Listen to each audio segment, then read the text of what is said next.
If you've been fasting but not seeing results, chances are you're making this one huge mistake. Most people think fasting is just about skipping meals, but one common mistake is ruining their progress. Let's fix that today. By the way, I'm Dr. Tabatha, your Christian physician. I'm a triple board certified OBGYN, functional medicine, menopause expert, all the things women's health. I am here to debunk myths and help you see the truth about your body and its ability to heal and thrive at midlife. Let's get into it. Why am I struggling to lose weight even though I'm fasting? I keep hearing that from women who find me. They've been doing fasting with somebody else, they hit a plateau, or they're even starting to regain some of the weight. They are so frustrated. And here's the deal. There's a right way to fast and a wrong way to fast. The right way to fast is to focus on your food.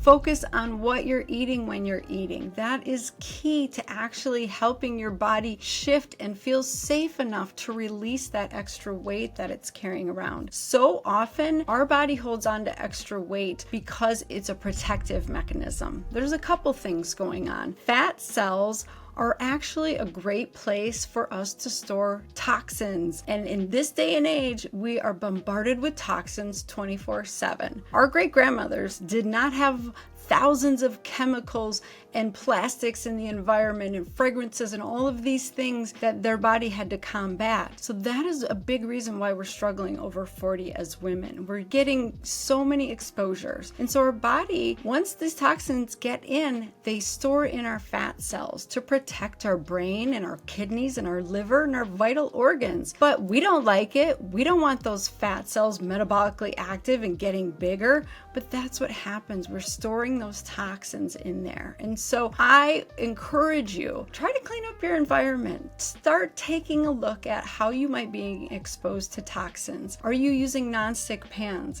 If they have a scratch in them, those chemicals are being released into your body. Are you drinking from plastic? Are you heating food in plastic bags? All of those chemicals go into your fat cells and make them plump and big and juicy. Exactly what you don't want. I have a detox guide. We can get into this. I have so many resources for you in the Fast to Faith app. You need to know why you're struggling to lose weight when you're fasting. All right, let's dive into some of the biggest mistakes that people make when fasting. It's not nourishing their soul. When you fast without the faith piece, it's probably your next failed diet. Here's the truth. When you are fasting alone of your own free will, out of your own strength, it is hard. It's not fun. It doesn't feel good. But when you invite God into that conversation, into that journey of like, Lord, give me the strength to get past this hunger craving that I'm having right now, help distract me, help me get through it, you will make progress. And on the other side of that physical struggle is freedom.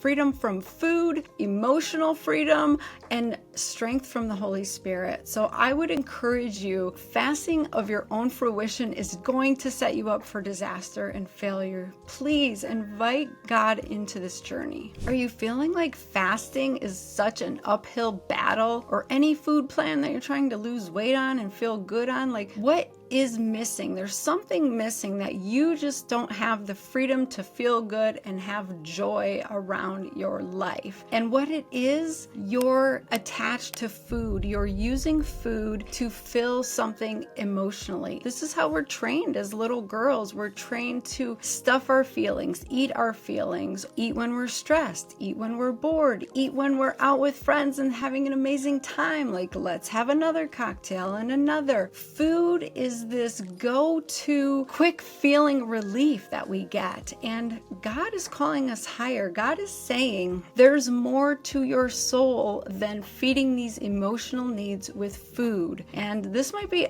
absolutely foreign to you. You might be like, what are you talking about? I've never heard this. But the truth is, food can be a temptation. Food can be something that we should say no to sometimes, especially if it's not nourishing faith foods given to us from God. If it is all the frankenfoods in the boxes and bags at the grocery store, all in the middle aisles, the kind of food that lasts for 2 years on the shelves, those are pleasure foods. Those are foods trying to just distract you from your bigger purpose in life. Those foods keep you stuck emotionally and physically. And so it's time to wake up, break up with those foods, and your soul will all of a sudden say, hey, I need some nourishment. And when you start looking to scripture for that, the living, nourishing word of God, that will feed your soul. That will fill your body and help you feel satisfied. This is the foundation of my Fast to Faith program. We go to God first thing in the morning. We do 5 minutes of meditation on a scripture, and that will set you up for success for the rest of the day, because you know you don't have to make choices for what you're going to eat and what you're going to do by yourself. You say, God, help me with this. And I promise you,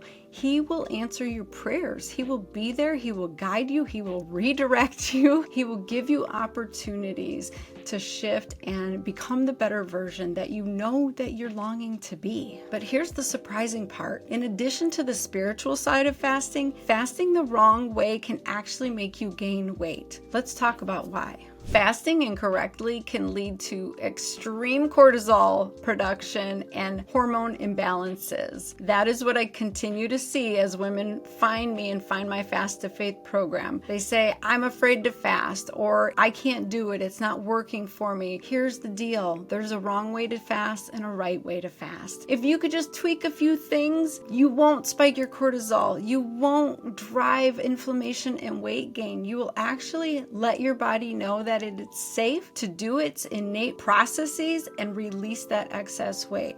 But you gotta start with a few key things. We can use carbohydrates, which are a bunch of sugars connected together that we eat in the form of fruits, vegetables, grains, or fats. Fats will burn ketones. It's a cleaner fuel. It feels better. You have more brain clarity, longer energy. You feel full longer, all the good things. Your body should have metabolic flexibility. It should be able to go from sugar burner to fat burner. I like to be in fat burning mode most of the time, right? The only time I'm really eating carbohydrates and sugar burning is when I'm pumping up my workouts or I'm feeling depleted because I really did a lot of strength training and I know my muscles are depleted.